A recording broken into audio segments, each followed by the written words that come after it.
విశ్లేషకులు మన్యం కోటేశ్వరరావు గారు ఉన్నారు. సార్ నమస్కారం అండి. నమస్తే. అదేవిధంగా బీజేపీ నాయకులు పైలా కృష్ణారెడ్డి గారు కూడా ఉన్నారు. సార్ నమస్కారం అండి. నమస్కారం సార్. సార్ చెప్పండి, మనం ఇప్పుడు తెలంగాణలో అసలు ధాన్యం కొనుగోలు చేయలేని పరిస్థితి తెలంగాణలో ఉందా? అసలు రైతులు ఇంత ఆవేదన పడడానికి గల కారణాలు, తప్పులు ఎక్కడ జరుగుతుందంటారు?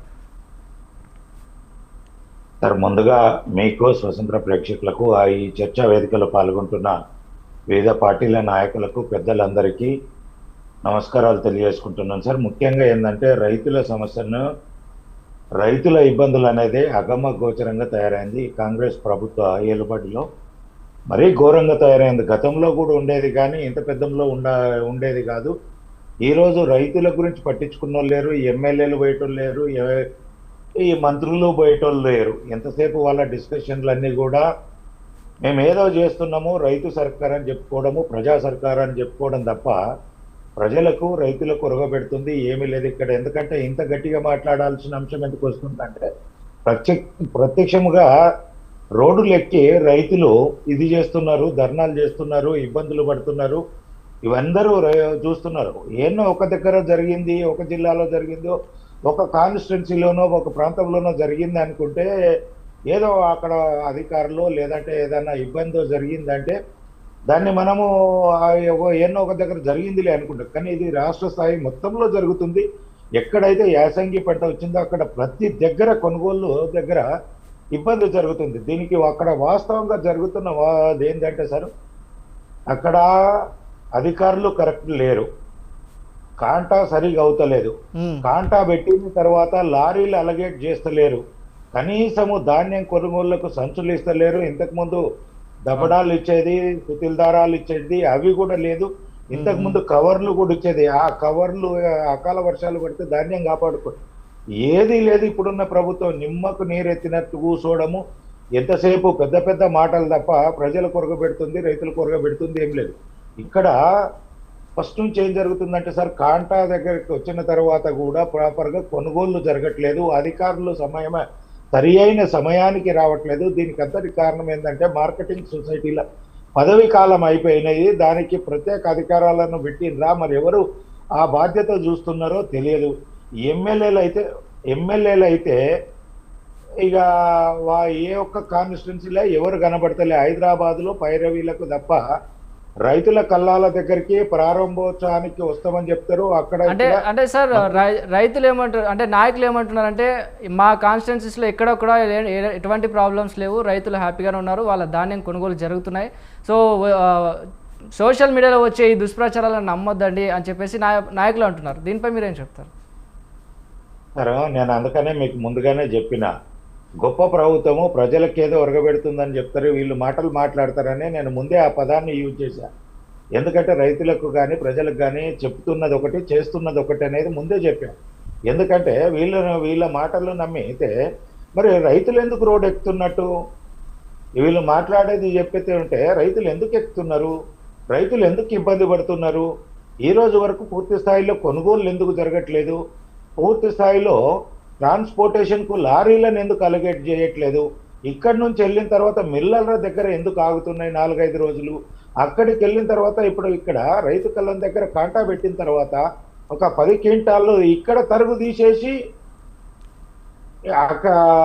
తీసేసిన తర్వాత ఒక 10 క్వింటాళ్ళని రాసి పంపిస్తే, మళ్ళీ మిల్లర్ దగ్గరికి వెళ్ళిన తర్వాత క్వింటాలకు 5 నుంచి 10 కిలోలు తీసేసి అక్కడ తరుగు చూపిస్తున్నారు. 2 దగ్గరలో తరుగు జరుగుతుంది. దీంతో రైతులకు అగమ్య గోచరంగా తయారైంది. ఎందుకంటే ఇక్కడ కాంటా జరిగిన దగ్గర ఒక చిట్టి ఇస్తున్నారు, రైతు మిల్లర్ దగ్గరకు పోయినాక ఒక్క చిట్టి ఇస్తున్నారు. బ్యాంకులో పైసలు పడ్డప్పుడు, సొసైటీ దగ్గరికి పోయినప్పుడు ఏ పరిస్థితిలో దేని డబ్బులు పడితే రైతుకి ఎంత వస్తుంది అన్నది ఒక నమ్మకం లేకుండా పోతుంది.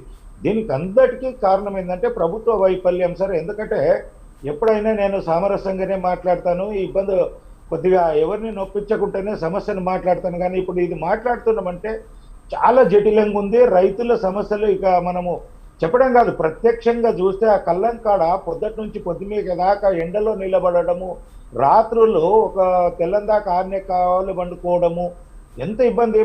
అంటే వాళ్ళకు భోజనాలకు కూడా భార్యలతోటి తెప్పించుకోవడమో లేదంటే పిల్లలతోటి తెప్పించుకోవడమో ఒక అర్ధగంట అటు ఇటు పోయేద్దామంటే పందులు కోతులు, ఇక కల్లాల దగ్గర అయితే ఇక విపరీతమైన కోతులు, దాన్ని కావాలి చూసుకోనా ఇవి చూసుకోనా ఒక రకంగా లేదు సార్. ఇవి చెప్తే ఇంకా మనం ఈ డిబేట్లో టైం సరిపోదేమో అనిపిస్తుంది.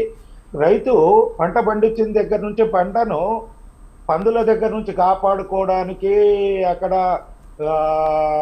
ఏది పక్షుల నుంచి కాపాడుకోవడానికి, కోతుల నుంచి కాపాడుకొని కళ్ళం కాడికి తీసుకురావడానికి ఎంత ఇబ్బంది పడుతున్నాడో అంతకంటే డబల్ త్రిబల్ కళ్ళం కాడికి వచ్చినాక ఇబ్బంది పడుతున్నాడు. కొనుగోలు జరిగే వెంటనే ధాన్యం వెళ్ళిపోవాల్సిన దగ్గర అక్కడ పరిస్థితి అక్కడ కూడా చాలా ఇబ్బందికరంగా తయారవుతుంది. ఎలాంటి సౌకర్యాలు లేవు. ఒక బాత్రూమ్ పోదామంటే లేదు, ఒక బ్రష్ చేసుకుందామంటే కళ్ళాల అక్కడ నీళ్లు లేవు, మళ్ళీ ఆన్ నుంచి పోవాలి, ఇంటి దగ్గరికి పోయి రావాలి, ఇంటి దగ్గరికి పోయి రావాలంటే ఈడొక్క మనిషి ఉండాలి. ఇది చాలా ఘోరమైన విచిత్రమైన పరిస్థితి రైతులు ఎదుర్కొంటున్నారు. కాబట్టి ఇప్పటికైనా ప్రభుత్వము ఇవన్నీ మాటలు బంద్ చేసి కళ్ళాల దగ్గరికి వెళ్ళేసి నియోజకవర్గాలలో తిరిగి, మీరు జెడ్పీటీసీలు లేరు, ఎంపీటీసీలు లేరు, మార్కెటింగ్ కమిటీలు లేవు, మార్కెటింగ్ కమిటీలు ఉన్నాయి కానీ సొసైటీలు లేవు. ఇవన్నీ ఏంటంటే చాలా పదవులకు ఇచ్చుకోనికి ఇది చేసుకున్నట్టు ఉంది. కానీ ఏది ఉన్నా ఒకటన్నా, ఎన్ని పదవులు ఇచ్చినా ఏది ఇచ్చినా రైతులకు సామరస్యంగా పనులు అవుతున్నాయా లేదా, ఇబ్బందులు కలగకుండా కొనుగోళ్లు జరుగుతున్నాయా లేదా, తరుగు పేరు మీద రైతులను మీ ప్రభుత్వం దోపిడీ చేస్తుందా, దళారులు చేస్తున్నారా, మీ ప్రభుత్వములో మీ నాయకుల పర్యవేక్షణ లోపంతో ఇదంతా జరుగుతుందా, ఇవన్నిటిని చూసుకోవాల్సిన బాధ్యత అధికారంలో ఉన్న పార్టీ మీద ఉంటుంది. బాధ్యతాయుతంగా మీరు ప్రవర్తించాల్సింది ఉంటుంది. రైతులకు న్యాయం చేసేలాగా మీ ప్రభుత్వం పనిచేయాలని కోరుకుంటున్నాం సార్. Right sir. రైతులు ప్రభుత్వానికి పట్టడం లేదని చెప్పేసి రైతులు అంటున్నారు, అటు నాయకులు కూడా ఆరోపిస్తున్నారు. దీనికి మనం ఎలా చూడవచ్చు? మీ సమాధానం ఏంటి? ఇందాక ఇద్దరు పార్టీలు మాట్లాడింది మనము పూర్తి స్థాయిలో నేనైతే విన్నాను. ఎందుకంటే సార్ మీ వాయిస్ లోగా వస్తుంది కొంచెం. సార్ ఇక్కడ రైతులు సమస్యలు మాట్లాడుకోవడానికంటే ఎక్కువ బీఆర్ఎస్ పార్టీ కానీ కాంగ్రెస్ పార్టీ వాళ్ళు మేమేదో చేసినాం, ప్రజలకు మేమేదో ఉద్ధరించినామని చెప్పేసి మాట్లాడుకోవడం తప్ప రైతులు ఈరోజు పరిస్థితులు ఏమున్నాయి, ఎంత కొనుగోలు జరిగింది, ఇంకా ఎంత కొనుగోలు జరగాల్సింది, ఏ జిల్లాలలో ఇబ్బందులు ఉంది అనేది రామచంద్ర గౌడ్ గారు చెప్పాలి. తను ఏం చెప్తున్నారు, ఈసారి దిగుబడి పెరిగింది అంటే దిగుబడి పంటలు పెట్టేటప్పుడే వ్యవసాయ అధికారులు పంటలను నమోదు చేసుకుంటున్నారు. నమోదు చేసుకున్నప్పుడు తెలియదా ఇప్పుడు దిగుబడి ఎంత వస్తుంది అనేది? ఇప్పుడు అంతా అయిపోయి చేతులు కాలినాక మీరేం చేస్తున్నారు, రైతులను చేతులు కాలి నట్టేట ముంచినాక దిగుబడి పెరిగిందనే మాట మాట్లాడము, అది ఎంతవరకు కరెక్టో వారు చూసుకోవాలి. ఇంకొకటి, ఇందాక బీఆర్ఎస్ నాయకులు చెప్పిందే చెప్తున్నారు. అంటే ఎవరు హామీలు ఇచ్చినా ఏం చేసినా గురి కింద సామెత అనేది ఒకటి గుర్తు రావాలి. దాని కింద ఉన్న నలుపు దానికి కనబడదు, పక్కోళ్ళది కనబడుతుంది, ఎదురోజులది కనబడుతుంది. ఆ పరిస్థితిలో బీఆర్ఎస్ నాయకులు మాట్లాడుతున్నారు. ఈరోజు ఉన్న సమస్యను మాట్లాడమంటే ఆ పథకం ఏమైంది, ఈ హామీ ఏమైంది, మీ హామీలు ఏమైంది, దళితుని ముఖ్యమంత్రి ఏమైంది, కేజీ టు పీజీ ఏమైంది, దళిత బెడ్రూమ్ అంటే డబుల్ బెడ్రూమ్లు ఎట్లా పోయినాయి, 3 ఎకరాల భూములు ఎట్లా పోయినాయి, ఇట్లా తీసుకుంటూ పోతే మీది మొత్తము రుణమాఫీ లేదు, రుణమాఫీ చేస్తున్నారు. ఏది లేకుండా మీరు 10 ఏళ్ళు రైతులను నట్టేట ముంచి ఈరోజు ఈ పరిస్థితి. రైతులు రావడానికి బీఆర్ఎస్ కూడా అందులో ఒక పాత్రనే. మీరు చేసిన సిస్టము, మీరు చేసిందే ఇవాళ కాంగ్రెస్ పాటిస్తుంది. దాంట్లో ఈరోజు మీరు చేసిన తప్పులను వీళ్ళు గుణపాఠంగా తీసుకొని దాన్ని మెరుగుపరచకుండా సేమ్ వ్యవస్థను నడిపించడంలో ఇలాంటి దౌర్భాగ్యమైన పరిస్థితి ఏర్పడింది. అదంతా చెప్పకుండా మేమేదో ఉద్ధరించడము, మేమేదో స్వర్గాన్ని చూపించడం అని చెప్తున్నారు. మీ ప్రభుత్వ హయాంలో ఎంత నరకం అనుభవించారో రైతులకు తెలియదా? తెలంగాణ సమాజానికి తెలియదా? ఎంతమందిని ఇబ్బందులు పెట్టారు?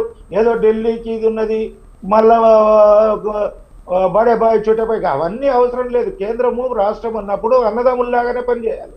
అట్లా కాకుండా శత్రువులాగా పనిచేస్తే అది రాష్ట్రానికి, దేశ సార్వభౌమానికి అనుకూలంగా ఉండదు.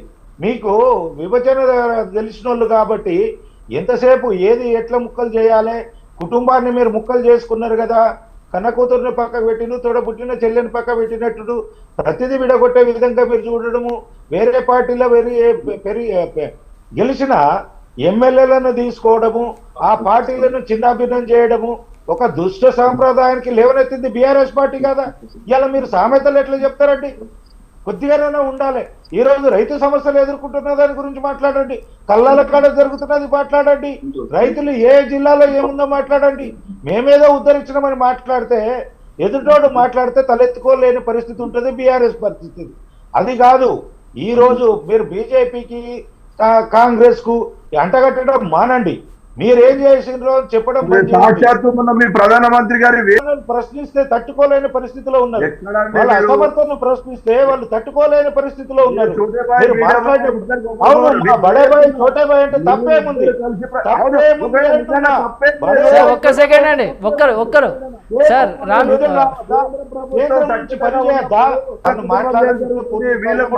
సార్ ఒక్క సెకండ్ అండి.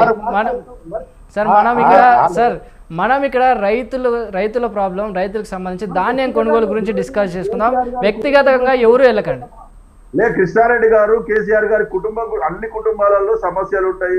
ఈ రోజు కేసీఆర్ గారి కుటుంబంలో సమస్యలు సృష్టించిందే మీ కాంగ్రెస్ బీజేపీ నాయకులు. ఎందుకంటే తెలంగాణ కేసీఆర్ కుటుంబం అంతా వీక్ ఉందా? కేసీఆర్ కుటుంబం అంతా వీక్ ఉందా? అంత అసమర్థుడా మీ కేసీఆర్? ఆ కుటుంబం అంతా అసమర్థత ప్రభుత్వం. మాట్లాడే ముందు మీరు ఒక ఈ రోజు